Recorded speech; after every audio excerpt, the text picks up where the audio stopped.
welcome back to another video. As you can see, little Miss Libby is joining us today. Bruce may pop in or out. I've got him out in the living room set up with a little show for a few minutes so I can sit down and talk with you guys, but he may pop in. Alright, so today I thought I would talk about, well, one thing, we'll do a little baby update, tell you about how Libby is doing. And then I have had some questions about how I feel about the birth experiences I've had and not being what I had originally wanted or planned for. And if you have yet to see either of my birth stories, I will link them up here and down in the description below. So with Libby's, I did do a bit of a birth vlog, and so it's a story mixed in with a vlog. And for Bruce, I was not doing anything on YouTube at that time, so I did not film anything around his actual birth, but so his birth story is just me telling his story. But yeah, so first we'll start with a little baby update on Miss Libby. So this is Libby Ann. She is now 9 weeks, excuse me, not months, 9 weeks old. And again, 2 days, yeah, today is Saturday, so she's 9 weeks and 2 days old. I'm the same amount postpartum. And she is my little treasure, my little sweetheart, my angel cakes. I am loving having a little girl. As most of you know, I first was a little boy, Bruce. I love and adore him. He's such a sweet boy. And then my oldest is my stepdaughter, Nina. She's 14. So I have had the experience of a little girl before. I came into her life when she was 5. But just having all the little baby girl cuddles is just wonderful. And I'm so, I missed so much. I forgot how much I loved playing all the dress up with a daughter. Like, Nina would allow me to do that when she was little, and now she's what do you call it? Independent. I guess that's the word I'm looking for. Independent teenager. Doesn't want me to, no pink, no frills, no fun, not as much fun for me anymore. Now she's into crazy hair dyes and black. But yeah, so this is Libby, my precious little sweetheart. So first of all, she is, I should say, Bruce is very much taken to her, taken to being a big brother. Nina absolutely adores her. She's her only sister. So Nina, being from a mixed family or mixed background, she has 2 brothers and now 1 sister. Which is funny because her brother on her mother's side is only 2 months older than Bruce. So it's she's the oldest on both sides significantly. So, but she's very happy to be that. She loves being a big sister. But yes, Libby. So Libby had her 2-month appointment a couple days ago. It was on Tuesday. It was on Tuesday, yes. She had her 2-month appointment on Tuesday, and she, she's 11 pounds, 3 ounces on that day, probably a little bit more by now because she's gaining weight properly, which means about 1 ounce a day. At 22.5 inches long now. And I don't remember her head, like the third measurement. They do the head measurement, but either way, she's a big, beautiful girl. She eats very well, eats plenty every time. I think it's funny how I think she actually nurses more than Bruce did. And she definitely eats more each time she nurses than Bruce ever did. I usually, even at 9 weeks old, I still have to top her off with a bottle because she'll take everything I have and then still be hungry. So, but yeah, but then she sleeps really well through the night, so I'm able to pump at night and keep that freezer supply up. So I am, yes, Brucey, 1 second. Okay, one second, baby. Mommy will come get you some water. I'll get Bruce some water. I'll be right back. All right, and we're back. All right, so Bruce has his water. He drains those sippy cups so quickly. But let me think, where were we? Like we were talking about, yes, Libby's measurements. So, oh no, feeding. So yeah, she does sleep really good at night. She really only wakes up twice to eat. But me, I have to express a little more often than that. So I am able to pump in between those feedings. and maintain my freezer supply. I do have a good supply. I remember feeling like I had such an oversupply with Bruce, and I think it's just because he wasn't eating as much. I still feel like I produce a lot, but I don't feel like have as much of an oversupply this time. But I have a huge freezer. It's like half of my upper shelf in my freezer is already full of bags. So, yeah, so that's going really well. Breastfeeding otherwise is going great. I think by this time with Bruce, I had already had one bout of mastitis. I ended up having it twice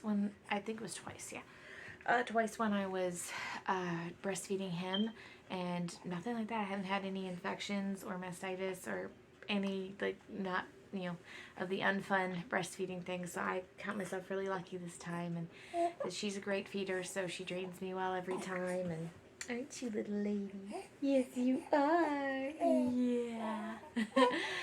She has really good neck control already. Like, she can hold her head up so well. I remember at her 1-month appointment, the doctor saying that she had the head control of a 2-month-old at that point. And now she is 2 months old. And she just, like, you put her down for tummy time and her head comes right up. In fact, I have some tummy time footage. I'll go ahead and pop in right here so you guys can see that. Hi, precious. Not too close, Bruce. Does not scare her. But you're a very sweet big brother. Yeah. So we just missed it. She just rolled from her tummy to her back. Oh, we might do it again. Are you going to do it again, little ladybug? Are you going to do it? Oh, maybe not. That's okay. We'll try to catch it on film for you guys when it does happen. Oh, or no, there we go. Good job, little lady. Baby, lay down. Yeah, baby, lay down. All right, you stand up, Brucey. Mommy's going to put her back on her belly so she can practice her neck muscles and everything else. Her crawling. There we go. Just hey, Boo Button. Yeah. Oh, we're just going to roll again. I think we just want to roll. That's what Mommy thinks. Hey, Boo I think somebody just wants to be on her back. Say hi, Libbie. Hi, baby. Hi, precious. Are you my beautiful girl? Yeah. What do you think, Bruce? Is she pretty? Yeah, she is. Is she your wonderful little sister? Are you just the best big brother? Yes, you are. That is cool. Say, are you just the best big brother? Hey, wow. Okay, bud. There we go. Yes, you are. You are the best big brother. Be gentle. Oh, my goodness. But I remember when this was you. It feels like yesterday. Okay. Be gentle. Oh, no, Bruce. Are you trying to help? Are you trying to help? Oh, good job. Maybe again. Maybe again. Oh, careful. Careful, don't bonky the baby. Remember, we have to be gentle with baby sister. Oh dear. All right, Mommy's going to pick her up now. The mommy wrap. Baba said the mommy wrap. You want to sit with Mommy? You sit right there on my leg? Yeah. You watch your sister? I love you, bud. That's it. Well, hold the mama phone. No. Hi, Libbie. Aren't you the sweetest little lady? Hi, That baby. yes, that's baby Libbie. Say, is she trying to crawl? Do you think she's trying to crawl? I think she's trying to roll, actually. But this is how babies learn how to crawl. Huh? And yeah. Uh-oh. We're going to topsy-turvy again. Uh-oh, Daddy's calling. All right, Mommy got to answer that. But what I said. Yes, you can see she has, she does have really good head control. It's what I was talking about before. And she's growing so well. She's doing amazing, and so I'm really, really happy. We're loving having this little wonderful little girl. And yeah, she has this crazy tuft of curly hair on the top here that's not going down. Before, all her hair was lying flat unless I bathed her, and then the last bath I gave her, this tuft went up and it's staying up, so she may end up with curly hair like her daddy. We'll see. And if so, Mommy will love it. But yeah, so Libbie is doing amazing. As far as me, I guess I could do more of a postpartum update separately where I could like show you how the incision's looking now and talk a little bit more in detail about that. But overall, my recovery is going well, is going good also. Sorry, all the little Bruce interruptions. 1 second. Alright, so back again. And yeah, so overall, my healing is going great. I am slated to go back to work on the 26th, so a little over a week from now. As much as I, really would much love and prefer to keep staying home with them, I do love the stay-at-home mom life I get to experience postpartum.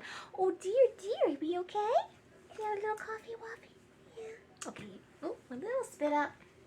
Okay. There you go. All done. All right. Spit up.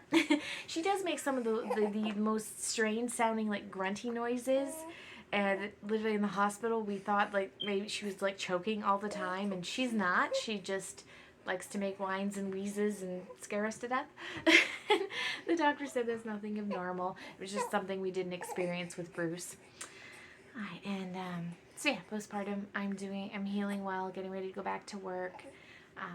But yeah, so financially we just couldn't afford for me to stay home on a permanent basis right now. I'm hoping that eventually we will be able to. We'll get enough of a base under us that I will be able to stay home with these wonderful little babies. But yeah, so otherwise, like I said, I did want to also address the questions of how I'm... Oh, no. I want to be a little bit more... She really likes being upright, so she might just be tired of sitting and laying. But see, that's such excellent head control. It's so wonderful. But yeah, so how I felt about losing the birth I always wanted, and if you have never seen Bruce's birth story, it's where I really talk about that in detail, was the birth I wanted was all natural. Like, I didn't want any medications. I didn't want an epidural. I didn't even want to give birth in the hospital at first. I wanted to give birth actually, when I first got pregnant, I wanted to give birth at home. But after interviewing some midwives who would facilitate that, it became evident quite quickly that that wasn't going to be possible. Financially, it was just far too expensive. Because insurance won't cover it, so you have to come out completely out of pocket on that, and it would have been way too much.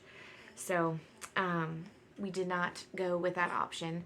So the midwife practice I do see at the time I was pregnant with Bruce did have a birth center option, which is what I was hoping for.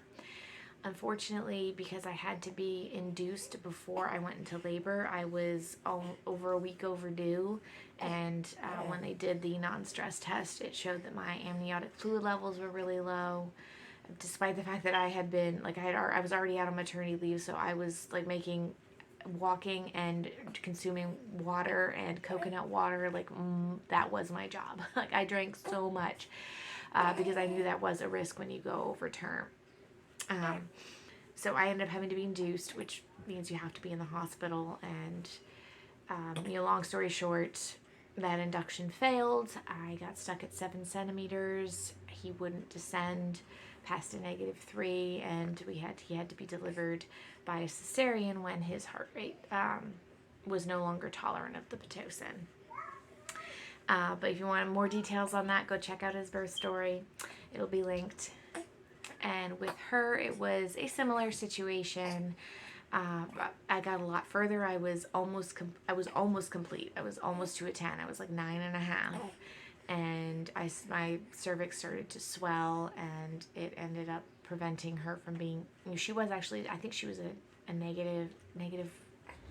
I think. I know she wasn't super. She was way farther down than Bruce ever was, but my cervix started to swell and So everything got smaller. I went from a 9 to a 7 very quickly, and then from a 7 to a 5, and it would just started regressing backwards. So it was evident that she needed to be birthed abdominally also. So, 1 second. Little Bruce. Alright, so we're back again, and Bruce is with us this time. He's up here on the bed next to me. Yeah. No touch? Well, I think you'll be able to see yourself better if you stand down on the floor, baby. Yeah, okay. Don't touch, though. He loves to grab the camera and run whenever he sees it, so I might tell him not to touch a lot. Here, over here, baby. Stand over here on this side of Mommy. You'll be able to see yourself really well. He loves to see himself in the camera, so that's why he's always grabbing it and pointing it down. All right. So let's see, where were we? Oh, yes. So talking about having all the way lost the birth I wanted. Uh-oh. I love trying to have these conversations with 2 little children. Yes, but they are blessings, and they're wonderful little kiddos. All right, so, but yes, how I felt about that, because I had to end up giving birth in the hospital, which was something I didn't want, and then Bruce, it's okay. All right, I might have to come back in a second once I get these kids settled. All right, good job, buddy. All right, so we got Bruce settled back out with his show, and I am feeding Libbie, so I'm going to keep this a little bit higher up. But yes, how I felt about losing the birth center birth, and then it wasn't, I didn't go into labor on my own the first time. I did on the second. I did when I was attempting a VBAC with Libbie, and just how I felt about all of that. So, I don't really want to call it a mistake, but one lesson I learned from that, going into my second pregnancy, was that, things can change at any point in time. Birth plan is really more like preferences. It's what you'd like to happen, but it's not necessarily what will happen. I really learned that lesson well. I had been told that by several people, several women, but just sitting there going, in my head I was like, oh, but it's such a small percentage of women, and it won't happen to me. I won't be in that percentage who end up with a C-section. It's not going to be me. It was almost like tempting fate. So I didn't prepare for the possibility in any way, which I really should have. And I didn't have any postpartum care for a C-section. I hadn't educated myself at all for what a C-section might look like, or recovery from one might look like. And that did lead to quite a bit of postpartum anxiety and some depression after my birth with Bruce. So overall, I would have to say the main emotion I felt was sadness. I was really brokenhearted that I had lost the opportunity to give birth to him naturally. But then I was hopeful. At that point, I was also very hopeful because my midwives assured me I was a fantastic candidate for a VBAC, and, it would be, as long as I waited the 18 months to get pregnant, there wouldn't be an issue with trying for that. And I did. I think I was 22 months postpartum. Let's see if I can calculate that.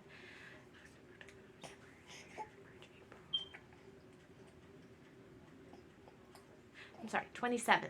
I was 22 months postpartum when I had my first miscarriage. I was 27 months postpartum when I conceived her, when she was conceived. And so plenty of time. It was a good solid, barrier of time. My scar had plenty of time to heal well. So at that point I was happy and looking forward to hopefully a VBAC. Hi, Brucey. Yeah, you saying hi? Which did not happen, but I also did not suffer from any anxiety or depression the second time because I was far more prepared for the possibility of a repeat C-section. But right after he was born and the months following, I had to start seeing a counselor or therapist. Now I had already seen her. I had stopped seeing her because what I'd been seeing her for initially had been taken care of. No, Bruce. No. We can see Mommy's face and that's enough, baby. He's trying to wave my hand in front of the camera. And then, so I went back to seeing her for postpartum anxiety. Now, fortunately, it was nothing I ever had to be medicated for. I was able to handle it well through therapy, and most journaling was a lot of what I did at home. Brucey, no, leave baby be, let baby eat. Thank you, baby. Yes, baby Bibby, as he calls her. I love you too. You're wonderful. But yeah, so I'm sorry, my thoughts are so scattered right now. I'm having such between the two of them and mom brain. I don't know if I still call it pregnancy brain, but it feels the same way. You just start blanking. Brucey. All right, I'm taking another pause in this. We'll be back shortly. Alright, so we're back again. This is she's a good example of real mom life. So Libbie she's still here next to me, but she's in the Bobby Lounger. It's kind of half in and out of sleep right now, so I'm trying to see if she'll fall asleep.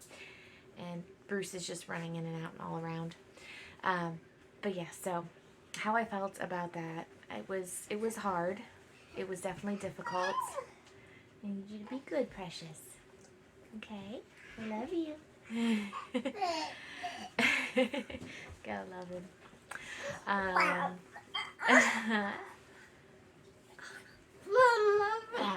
I'm gonna see if I can find something else to occupy him with. This. I'm just not gonna be able to concentrate on telling you guys the story, even though I know he's precious and adorable. But I really do want to be able to have a good conversation. So, once again, we'll be back.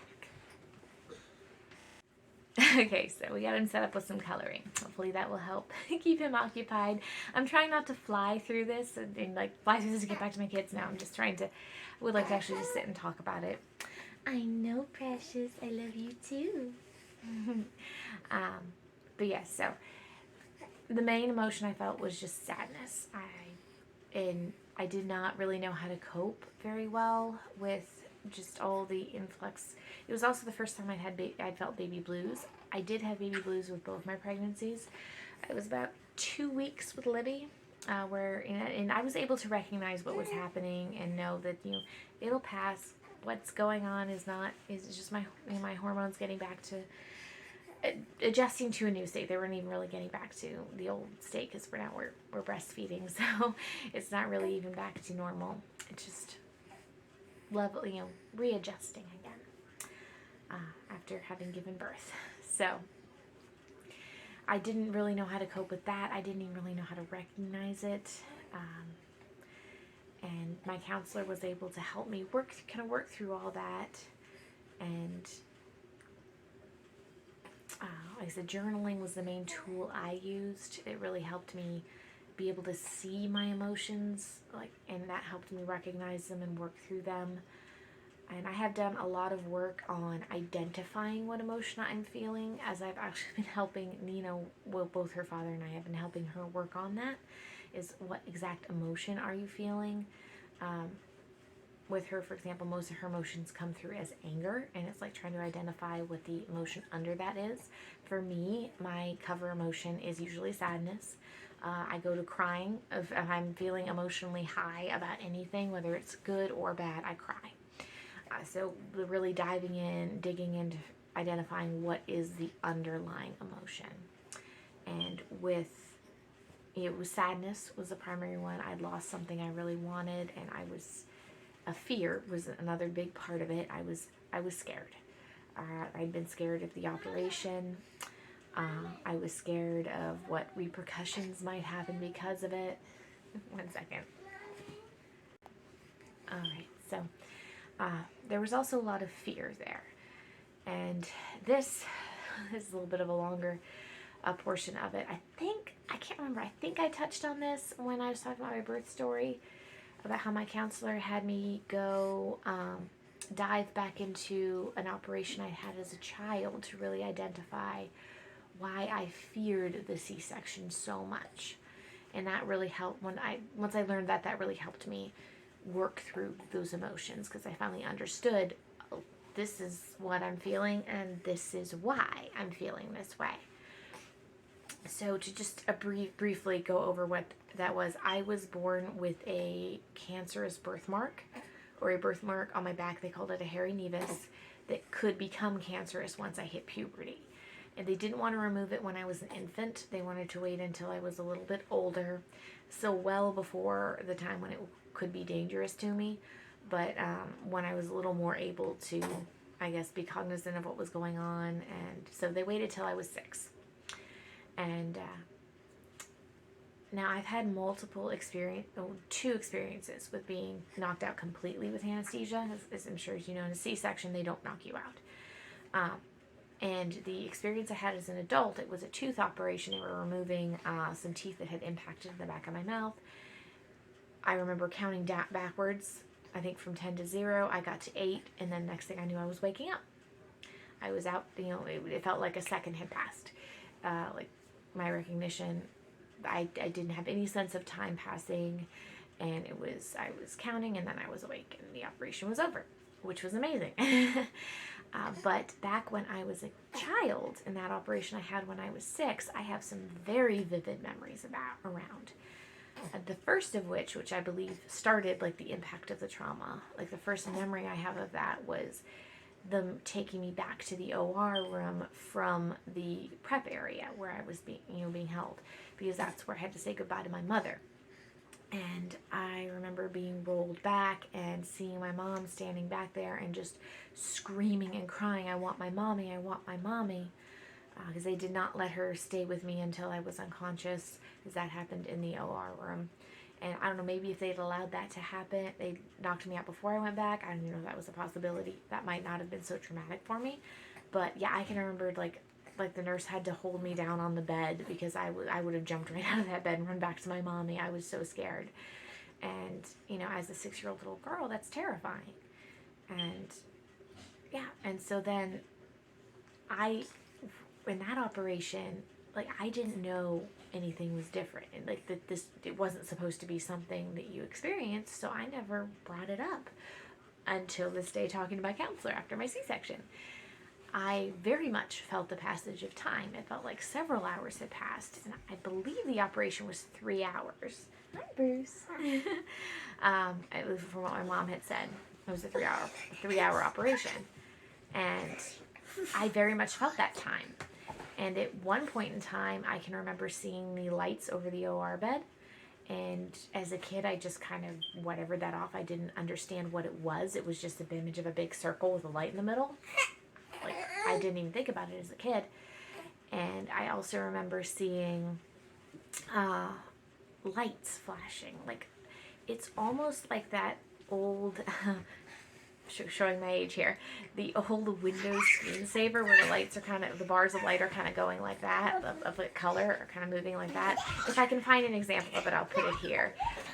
But that's Brucey, I need you to calm down, buddy. I need you to calm down. Mommy's trying to talk. Cake. No, you can't have cake for breakfast, silly boy. No cake until after lunch. I made a cake yesterday, and he's been absolutely obsessed with eating it. Of course, as a little boy would. But anyway, so I remember seeing flashes of light and color, and talking about that to my counselor. She was just like baffled. She was just like, you shouldn't have been able to see anything. Like, you should have been unconscious. And so yeah, I never even thought about it really, because that was my first experience with anesthesia, and I just assumed it was normal. But talking to her and hearing her say that no, that's not normal. You might want to ask your doctor, like your current doctor, just could there have been, to see if there was, basically to find out if there was a possibility that I might have woken up at some point during the surgery. Like, maybe not all the way, like I'm sitting up awake, but kind of been in like a hazy world in between awake and asleep. And she actually encouraged me to talk to my parents and see if the doctor at the time had said anything to them about any complications during the surgery. And she said she didn't remember my doctor having said anything about that. And she said she didn't recall that I'd shown any signs of trauma post that surgery. And I think a lot of that might have been just due to, I was a little kid. I'd never been through it before. And so I assumed that everything that happened to me was normal. And years later, 30 years later as an adult, finding out, well, I guess almost 30 years, finding out that no, these things weren't normal, this shouldn't have happened. So through talking to all the different people, like I went to talk to my PCP about the anesthesia experience, and she said that no, when you're under anesthesia, even back in the early 90s, there should have been no alertness or no sense of time passing in any way. So going through talking to her, talking to my mom, and then going back to my counselor with that information, we basically came to the conclusion that I had a traumatic experience and just didn't know it. Because I was a little kid and the doctor didn't, I guess it's quite possible the doctor did not notice, or they weren't made aware that I was slightly hazily awake.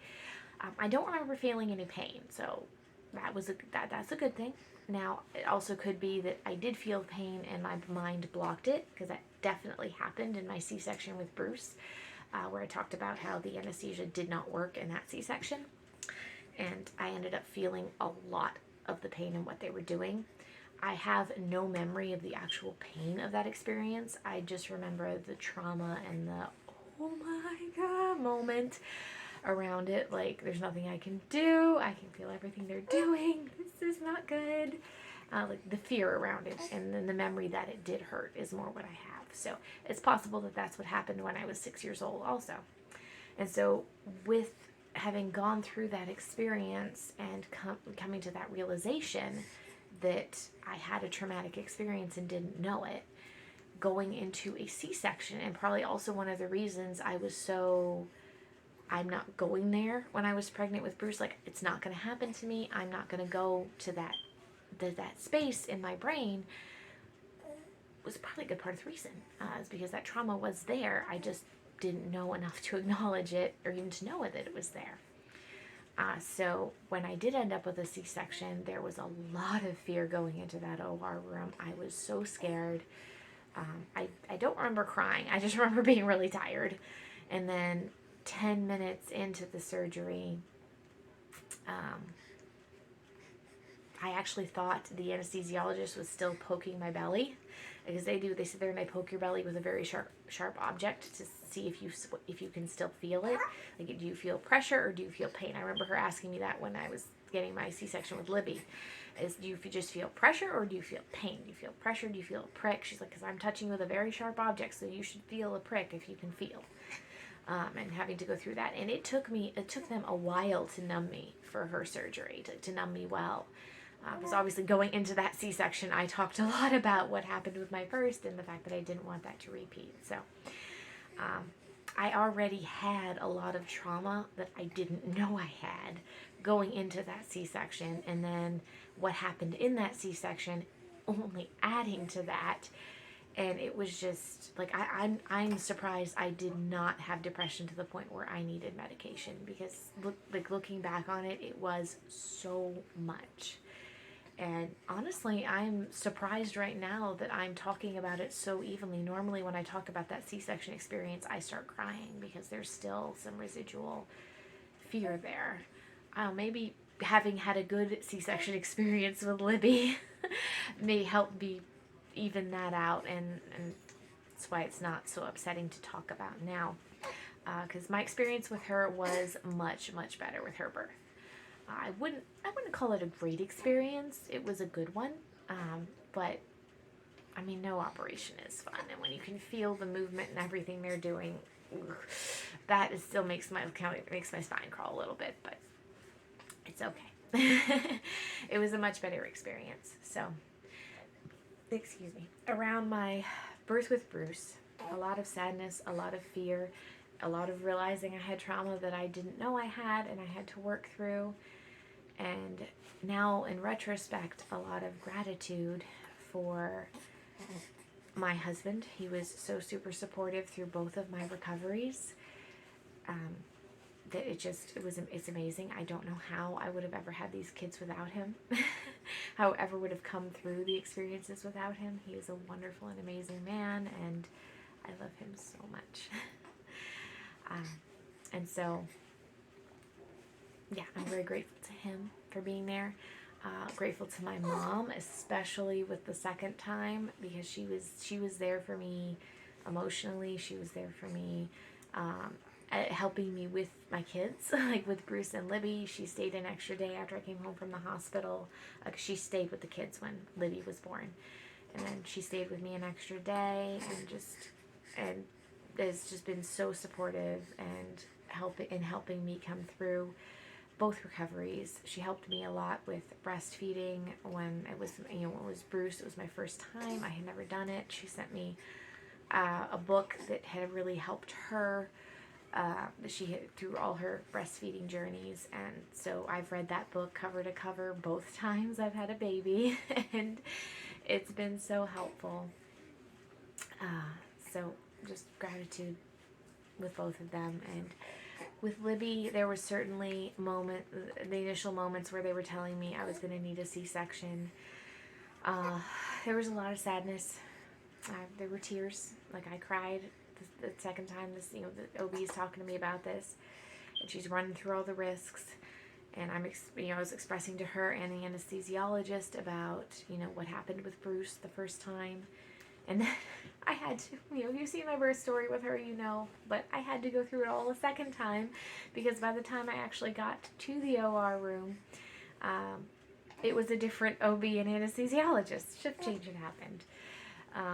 So I was second in line for a C-section at that point, because there was a girl a few rooms down who had truly had an emergency C-section.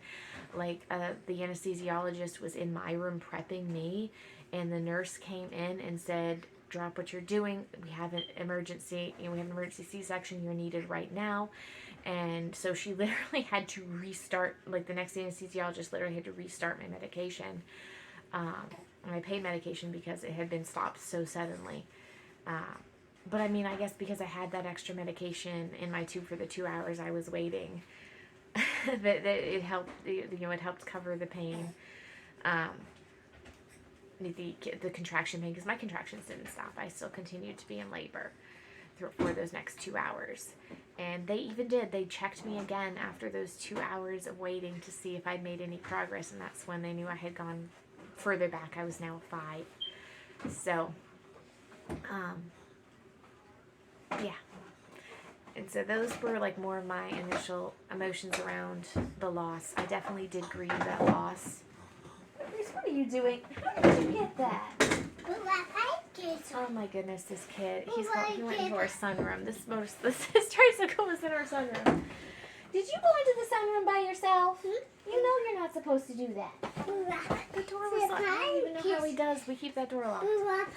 But this kid continues to amaze me every single day with the child-proofing things he finds his way around. So I will go look into that door situation in a minute. There was definitely grief both times with him. Just all the grief around everything. And then around her birth, I was hoping for a VBAC. I was far more prepared for having to have a second C-section, but I was still grieving the loss of a natural birth. And I guess overall, I had to come to terms with the fact that I would now, even if I had another baby, never have a natural birth. Because after 2 C-sections, it's, I don't even think, even if they gave me the option, I think I would just go with a scheduled C-section, because it's kind of like, it's going to end up there anyway. I might as well go into it rested and ready to take care of a baby. Yes, Brucey. Don't hurt yourself, bud. What you doing? Why are you pinching your cheeks? I love you. But any pain and any amount of everything I went through, I would go through it again in a heartbeat to have these 2 wonderful little children. They are the light of my life. I love you. Yes, they are the light of my life. They are my dream come true. I have always wanted to be a mom, and I am so glad that I am now. So grateful for them, and I love them so very much. So, in the end, it's all worth it. It was all worth the hard work I had to go through with counseling. It was all worth just everything that I had to go through. And if I am blessed with a 3rd child, I'll go through it all again. And you guys will be along for that journey as well. So, I think I'm going to go ahead and wrap it up with this. Go see what Bruce has been into out there and get little Libbie settled for her nap. So thank you guys so much for joining. We'll see you next time. Love y'all. Bye.